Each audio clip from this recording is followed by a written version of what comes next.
சத்யாச்ரயன் வாதாபியை தலைநகராக வச்சு வடக்கில் நர்மதா வரைக்கும் தெற்கில் துங்கபத்ரை வரைக்கும் பறந்து இருந்த சாம்ராஜ்யத்தோட சக்கரவர்த்தி புலிகேசியை இப்போ உங்களுக்கு அறிமுகம் செய்ய போகிறோம். புலிகேசியும் அவனோட சகோதரர்கள் சின்ன பிள்ளைங்களாக இருந்தப்போ அவங்களோட சித்தப்பா மங்களேசன் அவங்கள ரொம்ப கொடுமைப்படுத்தினான். அவனோட சிறையிலேருந்து தப்பிச்சு போய் ரொம்ப நாள் அவங்க காட்டில் தான் ஒளிஞ்சு வாழ்ந்தாங்க. அப்படி அவங்க காட்டில் இருந்த காலத்தில் அவங்க அனுபவித்த கஷ்டத்தால் அவங்க எப்படி மாறிட்டாங்கன்னு அமரர் கல்கி சொல்கிறாருன்னா, அந்த கஷ்டம் அவங்களோட தேகத்தை வஜ்ர தேகமாகவும் அவங்களோட உள்ளத்தில் வைரம் ஏற்றி அவங்கள இணையற்ற வீர புருஷர்களாகவும் ஈவிரக்கமற்ற கடூர சித்தர்களாகவும் மாற்றுச்சான். நேரம் வந்தப்போ புலிகேசியும் காட்டை விட்டு வெளியில வந்து அவனோட சித்தப்பாவை தோக்கடிச்சு வாதாபியோட சிம்மாசனத்துல உட்கார்ந்தான். அதுக்கப்புறம் அவனோட தம்பிகளோட உதவியால அவனோட ராஜ்யத்தை விரிவுபடுத்தினான். வடக்கு திசையில கொஞ்சம் கொஞ்சமா விரிவுபடுத்திட்டே போய் நர்மதா நதிக்கரைக்கு வந்ததும் சக்கரவர்த்தி ஹர்ஷவர்தரோட படை கூட சண்டை போட வேண்டியதா இருந்துச்சு.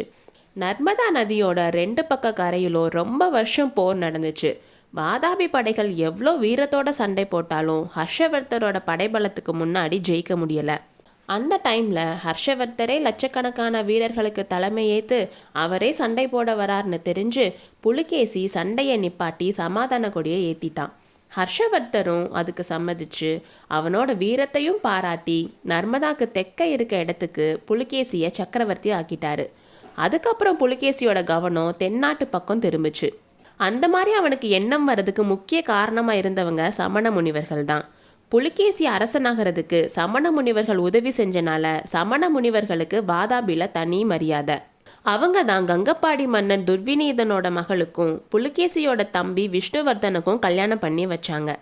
மகேந்திர சக்கரவர்த்தி சமண மதத்தில் இருந்து சைவ மதத்துக்கு மாறினப்போ நாட்டில் இருக்க எல்லா சமண முனிவர்களுக்கும் ரொம்ப கோபம் வந்துச்சு. தொண்டை நாட்டில் சமண மதத்தோட செல்வாக்கு குறைஞ்சு சைவம் தலை தூக்குறது அவங்களுக்கு பிடிக்கல.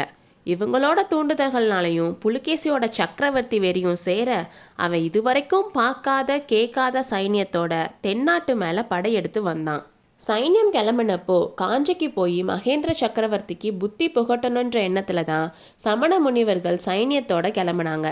ஆனால் சக்கரவர்த்தி புலிகேசிக்கும் போர் தலைவனாக புலிகேசி இருக்கிறதுக்கும் நிறைய வித்தியாசம் இருக்கிறத பார்த்தாங்க.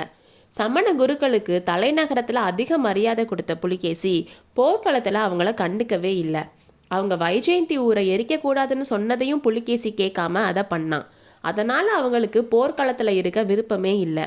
அதனால் அவங்க போர்க்களத்தில் இருந்து கிளம்பிட்டாங்க. புலிகேசியை இப்போ நாம் பார்க்க போகிறப்போ சமண முனிவர்கள் போர்க்களத்திலிருந்து போனதை பற்றி தான் அவனோட படைத்தலைவர்கள் கிட்ட பேசிட்டு இருந்தான். புலிகேசியும் அவனோட படைத்தலைவர்களும் பேசின பாஷை தமிழ் சொற்களும் பிராகித சொற்களும் கலந்துருந்துச்சு. பிற்காலத்தில் இந்த பாஷை தான் கன்னட மொழியாச்சு. லட்சணம்தான், சமண முனிவர்கள் என்ன நினச்சிட்டு இங்கேருந்து கிளம்புனாங்கன்னு தெரியல. இவங்க இஷ்டப்படி யுத்தம் நடத்துகிறதா இருந்தால் உருப்படுற மாதிரி தான்னு புலிகேசி சொன்னான். அவங்க போனதே நல்லது, நம்ம கூட அவங்க வந்தால் யுத்தம் செய்ய முடியாது, கோயில்களும் ஸ்தூபங்களும் வேணால் கட்டிட்டு போகலாம்னு ஒரு படைத்தலைவன் சொன்னதும் எல்லாரும் சிரிச்சாங்க. இன்னொரு படைத்தலைவன், சமண முனிவர்களை அனுப்பிட்டோம் சரிதான், ஆனால் புத்த பிக்ஷுவோட இஷ்டப்படித்தானே யுத்தம் நடக்கிற மாதிரி இருக்குன்னு சொல்லி புலிகேசியை பார்த்தான். பிக்ஷுவோட பேச்சை கேட்டதில் இதுவரைக்கும் நமக்கு எந்த நஷ்டமும் வரல, எந்த காரியமும் தப்பாக போனதும் இல்லைன்னு சொன்னான் புலிகேசி. நம்மளோட ஒற்றற்படை ரொம்ப லட்சணமாக வேலை செய்யுது போலையே. பிக்ஷுவோட தூதனை நம்ம கண்டுபிடிச்சி கூட்டிட்டு வரதுக்கு பதிலாக அந்த தூதனில் நம்மளை தேடி பிடிச்சிருக்கான்னு புலிகேசி ஒற்றற்படை தலைவனை பார்த்து கேட்டான். ஏதோ தப்பு நடந்திருக்கு, நான் அனுப்பின ஆட்கள் இன்னும் வரலன்னு அவன் சொல்லிட்டு இருக்கும்போதே கூடாரத்துக்குள்ளே யாரோ வரதை பார்த்து இதோ வந்துட்டாங்கன்னு சொன்னான். பரஞ்சோதியை கூட்டிட்டு வரதை பார்த்துட்டு இது என்ன, இந்த சிறுவன் யாருன்னு புலிகேசி கேட்டது பரஞ்சோதியோட காதில் இடி முழக்கம் போல் விழுந்தது. அடுத்த அத்தியாயத்தில் சந்திப்போம்.